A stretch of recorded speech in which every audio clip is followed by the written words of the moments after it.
রাজধানীর থানা এবং পুলিশ ফাঁড়িগুলো মারাত্মক ডেঙ্গু ঝুঁকিতে।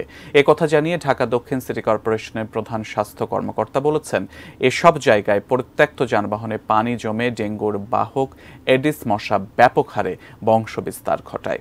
আবুল কালাম আজাদের প্রতিবেদন দেখুন। পরিত্যক্ত যানবাহনের জন্য রাজধানীর শাহবাগ থানা এবং এর লাগোয়া রমনা জোনের কার্যক্রম বেশ আলোচিত। দুটো জায়গাতেই ভুয়া কাগজপত্র, মামলা জটিলতা কিংবা রেজিস্ট্রেশনবিহীন অসংখ্য গাড়ি পড়ে আছে বছরের পর বছর। একটুখানি বৃষ্টি হলেই এসব গাড়ির বিভিন্ন অংশে পানি জমে।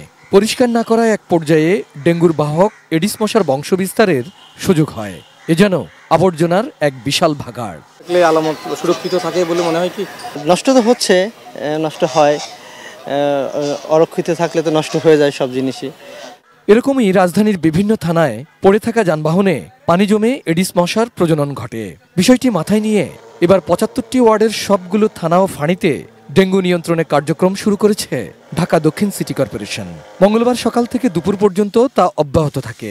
শাহবাগে এতটাই বেহাল দশা যে সেখানে বাড়তি আরও একদিন অভিযান পরিচালনার কথা জানান ঢাকা দক্ষিণ সিটির প্রধান স্বাস্থ্য কর্মকর্তা। যেই থানাগুলো কিন্তু এডিস মশা প্রজননের একটা মারাত্মক জায়গা, বিশেষ করে যে পরিত্যক্ত যানবাহনগুলো আপনারা দেখতে পাচ্ছেন, একটু বৃষ্টি হলেই এখানকার ভেতরে পানি জমে যায় এবং সে পানিতে এডিস মশার লার্ভা জন্ম হয়।